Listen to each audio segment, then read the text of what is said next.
You know, there's the old lady who was what was it, Peace Pilgrim or something like that, where Oh, she I love didn't her. She's handle one of my money. favorites. Yeah, she didn't handle money, I'm pretty sure, and just walked. And like at 60 too, she was like old and she just walked like coast to coast by herself. And she just had like a little bit of like rice. I mean, not rice. She had a little bit of milk powder, a couple things. And it's just like unbelievable, that woman. Yeah, yeah. So I mean, it can be done, but you really have to be a heavy hitter even to take it on. So that would weed out most of the people who have good intentions and have some spiritual inclination, but they're not already a heavy hitter. Yeah. So yeah, Or even but I for mean, me, it like, can be done. It has been done. or even for me, it was like, kind of like the startup money too for a lot of that stuff. But I think, I'm still kind of throwing it back and forth. I could definitely see it being an option. And, I think there does need to be something because, like I said, I really do believe that, and this is going to lead into the next question that, Buddhism in academia and a lot of the mainstream Buddhism in the West is just heavily corrupt. And I was wondering if maybe you could just give some examples of that you know Of academia, you mean? of just of the Buddhism in general in the West being corrupt. Like, what's the thing you would kind of point to? Well, almost every Dharma hall now is they're talking more about, white privilege and global warming and gay rights than they're talking about the Buddha. I mean, that's just a common phenomenon that really took off just relatively few years ago. So it's like cultural Marxism, just like religion flavored cultural Marxism. It's like Marxism is notoriously anti-religion. So instead of just abolishing religion, it's essentially taking them over and converting them over into a form of pseudo or quasi-religious Marxism. And what about those that don't understand why that would be Marxism? They're just kind of like, oh, well, we're just helping. We want to help gay people. We want to help black people. What I mean, is there anything that just to kind of point to be like, this is not what's going on here? That I don't know.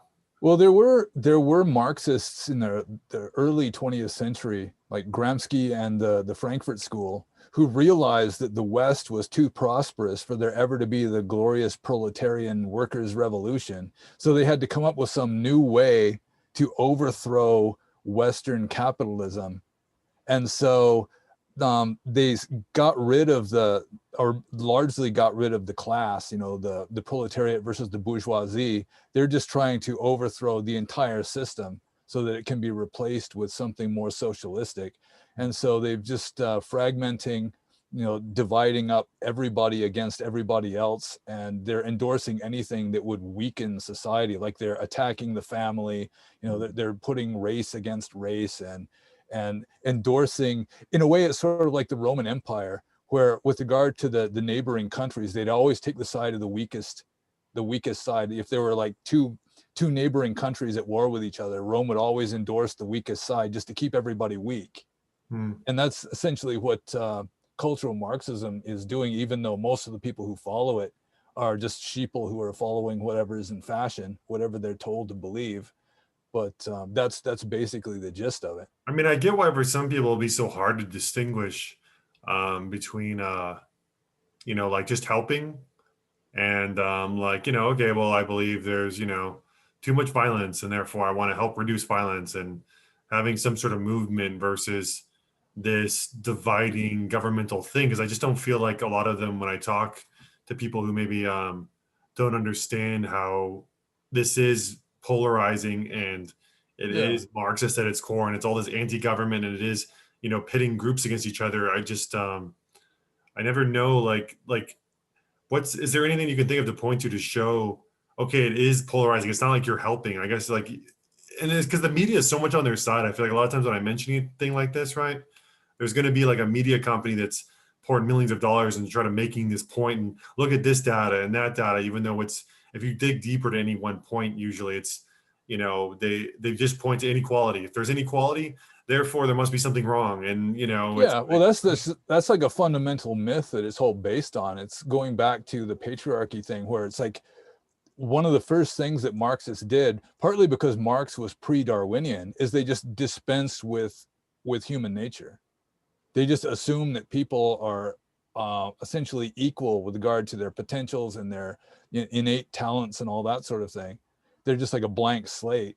And so just based on the denial of human nature, which itself is just absurd. There obviously is human nature, but the left, partly because of the Marxism thing, just completely dismiss that and say any inequality can't be because some groups of people are better at certain things, because that would be racist. It's like you can't even go there. They'll just shut that down. You'll just get banned.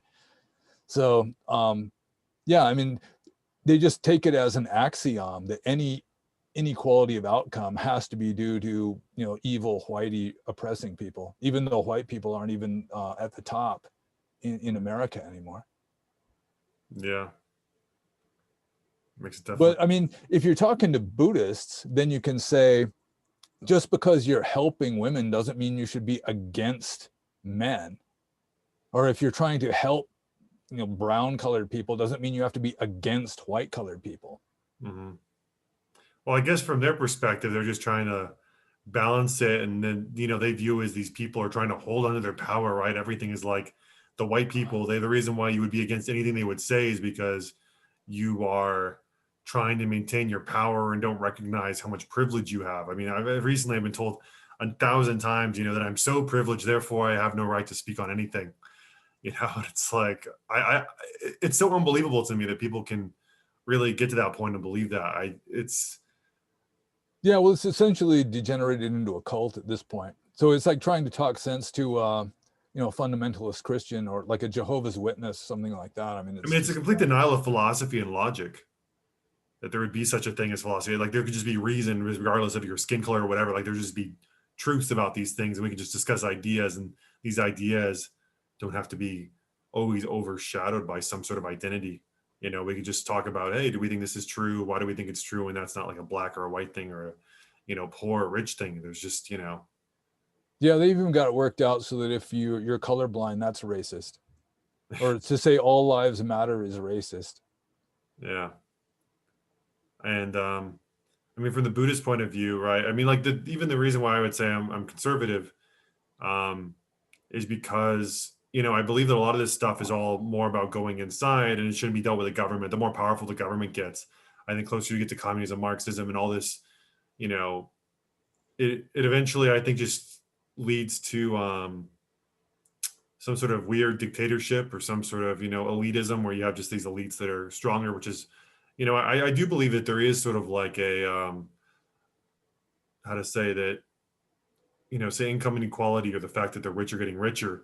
The problem is we can't agree on the solution to that, right? It seems to be like, okay, we'll just tax the rich more and more. But the rich, I think, pretty much love to be taxed, because it almost legitimizes all their fields where no one else can get into it, but they can, and then, Yeah.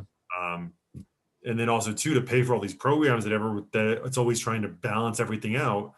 You get everyone taxed, and so the middle class gets destroyed because of the tax. The poor can't afford it, and then if you tax the rich, it just allows them to go in their group where they have all the power, because no one can ever get there except for them. And plus, they can afford the slick accountants and lawyers and everything to get them all the loopholes, so that they wind up not paying taxes at all.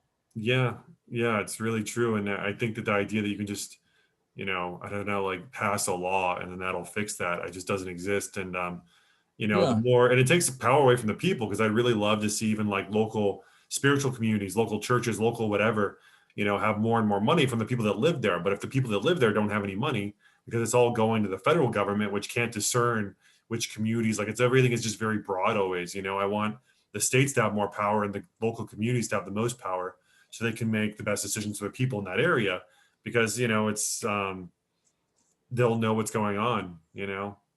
But yeah, I mean, from a Buddhist perspective, especially with the karma and going inside and dealing with your issues, it's like this thing of like helping by going outside instead of like changing yourself and then changing the people around you. Is really the key spiritual thing that I feel like is missing in the whole conversation. Oh, there's a lot of things missing in modern Western leftist Buddhism. That's one of them, is that we're responsible. It's our own karma that determines whether we are going to be successful or whether we are going to fail. And so, yeah, you have to improve yourself if you want to improve your condition, not just blame somebody else. And also there's, in Christianity also, although Christianity is despised by the left now also, where if two people are speaking, then both have a moral duty. The person who's actually speaking has the moral duty not to deliberately be hurtful or untruthful, but the other person who's listening has the moral duty, even if the other person is being deliberately hurtful or untruthful, that the person who's listening has the moral duty not to be offended and to forgive the other person, which and that's just completely gone. Mm. Even left-wing Western Buddhists, they just lost that. That's just not even in the equation anymore. Yeah, I mean, the thing too that seems really strange to me is like I'm perfectly happy with people kind of believing what they want to a pretty high extent. It's just when you start shutting people down, you start trying to control. It's like these people want to control everybody else, and that's why everything's a political issue now. When it wasn't before, it's because they always want to enforce their will on the whole because they believe, that these people are racist or whatever it is. Versus, Yeah, well, there are reasons for that. I mean, with regard to communism, which is far left, that's the direction the left is going, is farther and farther left. And in communism, you no longer have individualism. You just have like an insect-like group mind. So everybody has to believe the same narrative. And also, I assume that a lot of people on the left, even, um, the leftist narrative is so absurd at this point that deep down they've got their own doubts, and it's just people who are outspokenly not following along and poking at it and saying this isn't true. It makes them feel insecure and resentful, and so they want to just shut down people because they want to live in their bubble. And it kind of, they have like this subconscious feeling that what they've been told to believe and what they are obediently believing actually is bullshit, but they can't let it come up to the surface, because then of course they're living a bullshit life, and they have a bullshit belief system, and they can't face that. So they just have to shut up anybody who's trying to talk sense. mm-hmm. Yeah. So there's some of that too.